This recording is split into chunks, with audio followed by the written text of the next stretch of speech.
Ah, ah. Anyways, it's your boy. You already know who it is. It's I. It's your friendly neighborhood Wesley. Anyways, I'm here. There's still daylight here. I'm just gonna quickly review Prisoner because I had a discussion with some guy who was bashing Zack Snyder, and we shall not have any Zack Snyder, Zack Daddy. I'm just kidding. Zack Snyder slander. He did have a couple good points, but overall, Zack Snyder is still one of the greatest directors of all time. And just because people don't like his more dreary, more or dimly lit aesthetic, he's still a wonderful storyteller who is one of the only directors to this day that really gives women like their proper due. Cameron doesn't really do it that much. It's really Zack Snyder and Christopher Nolan. Are the main two who really just give women some respect. Obviously, Greta Gerwig and things like that are coming out now, but of the known go-to directors, and Dennis Villeneuve it does that too in his own regard. But overall, I just want to review Prisoner with Hugh Jackman and Jake Gyllenhaal. It was stinking bomb, stinking outstanding. I don't know. There's nothing else to review, to say. The movie's just really, really good. The script could have had a little bit more sauce on it, I'll say that. But overall, I just think Hugh Jackman, stunning. Boy was stunning out here, flexing. Absolutely incredible job. One of the best performances I've ever seen him. I still think he's the best at Wolverine, but this is probably the second best performance or third best performance I've seen him in. I think he's better than Prestige because he can be more nuanced, but he was absolutely excellent in The Prisoner. He didn't deserve an Oscar, but it was just a marvelous performance. Jake Gyllenhaal, I've been sold on Jake Gyllenhaal. I've been sold on Jake Gyllenhaal. Dude's all right. He did a really, really strong job.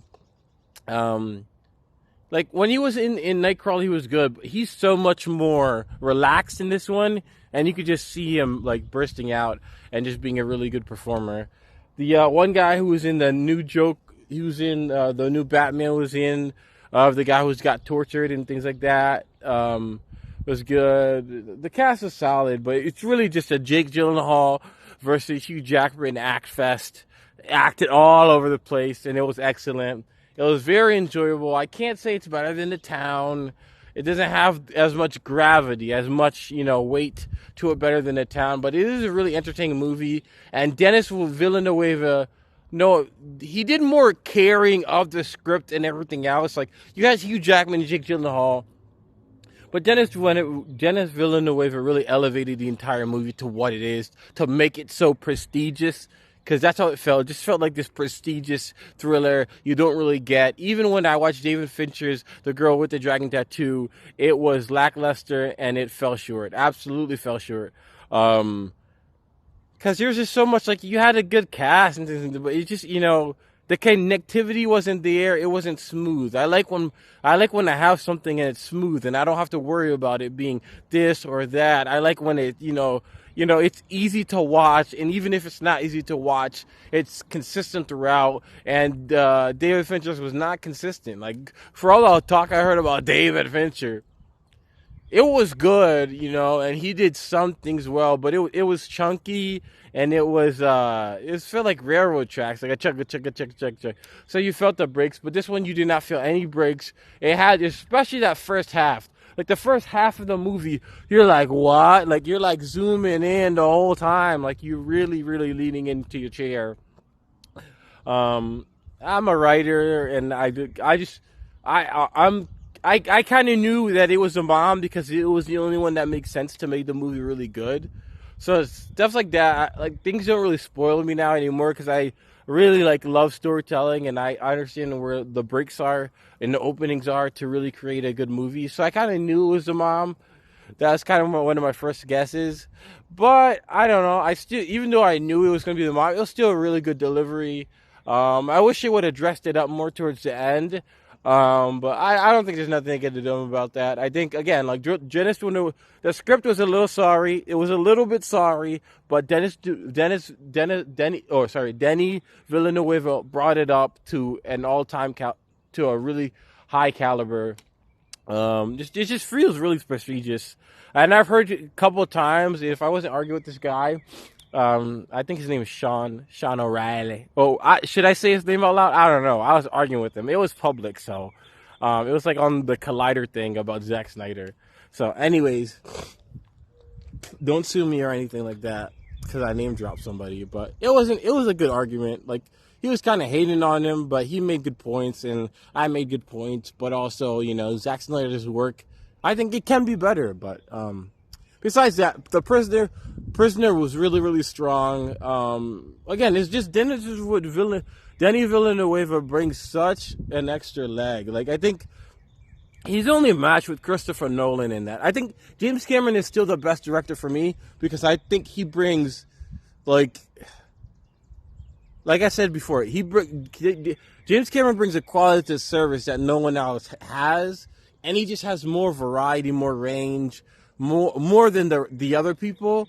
But I think right behind him, we're maybe 2-3 movies away from Christopher Nolan passing James Cameron, and we're 2 or 3 movies from Denis Villeneuve passing James Cameron or Christopher Nolan. So it's exciting as a movie fan to see like James Cameron's gonna come up with Avatar, yeah, but the next movie by James Cameron, Denis Villeneuve, and the next new movie they do of the 3 is probably going to determine for me who the best all time is.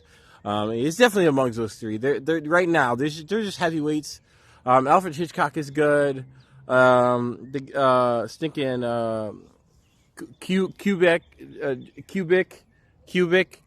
whatever. John Kubrick, whatever Kubrick. Kubrick is really good. Very artistic, very photography-like. But I can't bring Kubrick up to that. Kubrick's like 3. He's like a solid 3, but he's not, with the elite. Greta Gerwig and all the women have a long way to go. But I mean, it's not their fault. They never had any opportunities whatsoever. So, but I'm rooting for them. And I think there's more female directors out there to shock the world, more LGBT representation. But anyways, I'm getting sidetracked. Prisoner was solid. That joint was sauce. Definitely a good watch, and definitely like it's a movie you're like, that's like a Thursday. You have nothing you don't know what you want to watch, but you got it on the shelf. You're like, yo, throw that joint in, and it's gonna be. It's the same thing with Sicario. I think Sicario is Denis Villeneuve's best movie. No matter what happens, no matter what Dunes come out, it's his best movie because it's just so cerebral, and a lot of that cerebralness, a lot of that like hands-on attention to detail, really, really, building a brick and mortar house of storytelling.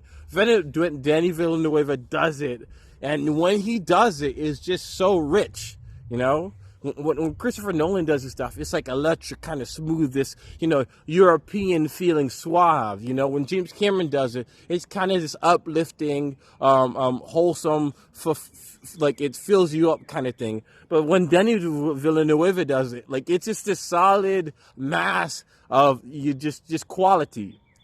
That just he knows how to push things to the stratosphere, and he does it unapologetically.